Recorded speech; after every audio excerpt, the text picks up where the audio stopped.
Welcome, everybody. I am Erin, and I am filming in the magnificent rock room of the Next Millennium store.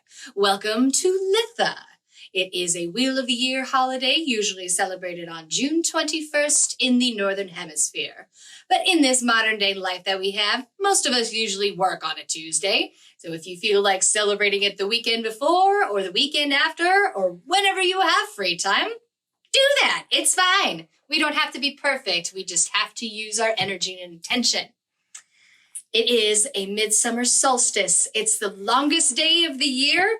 It is celebrating abundance and hoping for productive harvests for the rest of the oncoming months. I feel like it still carries some of the energy of the party energy from Beltane. Like we had that celebration of like, yes, summer is here. We finally made it.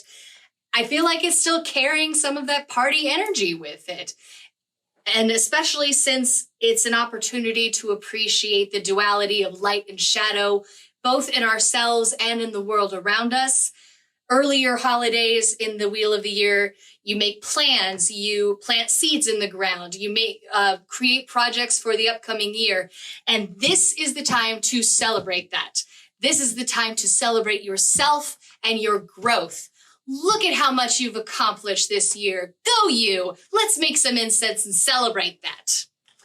So for this recipe for midsummer solstice, we're going to be using red cedar chips, mugwort, chamomile, and yarrow. And we'll top it off with rose and lavender oil. I want to mention a couple of things about these ingredients before we get started. Since we're grinding these in a mortar and pestle, especially with something like red cedar, it's bark. So it's going to be a little harder to grind up. I don't want to say it's flaky, but it's a tougher herb to grind.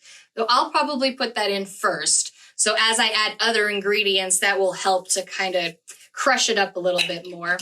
And I don't know if you can see this. I have a little bit left over. I tried to grind some up in my coffee grinder that I have at home.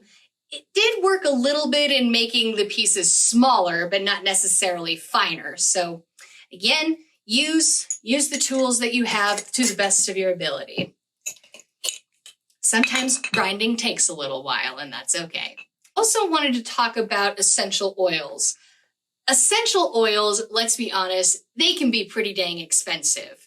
I just want to acknowledge that because sometimes we won't be able to have an ingredient simply because it's out of our budgets. It costs too much. Some different ways we can get around that, especially for Rose Absolute. That is probably one of the more expensive ones. I'd recommend either finding it in a blend of something, like if it's, an essential oil, but it's got other ingredients in it. But if it's got rose in it, that will work just fine. Or find a rose oil that's maybe in a carrier oil. That'll be a little more cost effective and probably a little more accessible. What else you're going to need? It's a loose incense, so I like to burn it on a charcoal disc with a little recessed bowl in it. A little dish to put that in. Some tongs for the disc, because of course you're going to be lighting it on fire. When mixing up an incense, have a unit of measurement and then just times that the number that it asks you to use it. So for this recipe, it asks for 2 parts of red cedar and then 1 part of everything else. A little incense goes a long way, so I tend to use a very small measurement unit. Right now I'm using a 1/4 teaspoon. That doesn't seem like a lot now, but trust me, when we added in all of the parts and mixed everything up together, it will be fine, trust me. Most of the information that I got for this recipe come from these 3 books. 2 of them are Cunningham books. This one was actually the first book I was introduced to in my magical, spiritual, what have you journey. It is the complete book of incense, oils, and brews. It has an incense recipe for almost every holiday on that Wheel of the Year calendar, but it also has incense recipes for different elements or different planets or basically anything you might want to use in magic. And the Cunningham's Encyclopedia of Magical Herbs, which will tell us the different properties of these herbs that we are using. The other really neat thing I like about both of these books is they have indexes in the back of them. So if you don't happen to have a specific ingredient, you can find a suitable replacement that has similar energies and intentions. Again, doesn't have to be perfect. Just do what feels good to you. Other book that I used, not just Cunningham. This is Understanding the Wheel of the Year by Cassie Uhl. This is where I got the information for the intro that I just made, what the holiday is and why we celebrate it. Some other things I want to mention before we get mixing. If you do chakra work, this is very much a solar plexus holiday that all of those plans and the projects that we worked on, it took energy and will and determination and motivation to put those into tangible manifestation. So absolutely celebrate that right in there. If you work with stones, some really good options to go along with this holiday are citrine, yellow jasper, and of course, sunstone. This is the holiday for using the sun's energy to boost your confidence. So I'm getting tired of talking, so let's just mix the dang things already, okay? So we'll start with the red cedar. Red cedar is associated with fire and with the sun. This can be used in healing, purifying, money, and protection spells. Mugwort can be used in protection, healing, and dream spells. Next, chamomile is associated with water and the sun, can be used in calming, sleeping, money, and purification spells. And the last one is yarrow, associated with water and the planet Venus, can be used in spells for courage, love, and exorcism. While you're mixing these up, you can use this visualization as a starting point and then make one up of your own. This holiday is using the power of the sun to boost your confidence. So on your inhale, if you imagine a spot of sunlight that starts at the top of your head, and with every exhale, melts down to the rest of your body.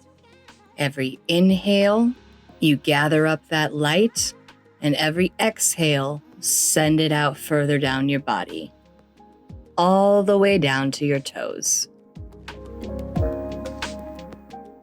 After you've got all those mixed up and ground well, we'll top it up with the oils. We're using rose and lavender. Rose is associated with water and the planet Venus. It can be used in a lot of different spells, but more specifically, love, luck, healing, and protection. Lavender is associated with air and the planet Mercury. Also can be used in a lot of different spells, including love, sleep, purification, protection, happiness, and peace. Can be hard to see, but when you add the oils last, it should have a similar texture to wet sand. So now we're gonna light it on fire. When you're lighting up a charcoal disc, it takes a minute to get going, but what you're looking for, it's similar to one of those snakes that you light up for the 4th of July. You'll see the sparkles going across the top of the disc and a thin film of gray. Take a little spoonful of your loose incense and put it directly on top of the disc and watch it go. You can use this sitting in a space, using that scent to change the energy, absorbing the power of that sun. You can use it to fill up a space, bless doorways and windows, whatever you feel is right. Happy Litha, everyone. Thank you for joining me. I'll see you next time.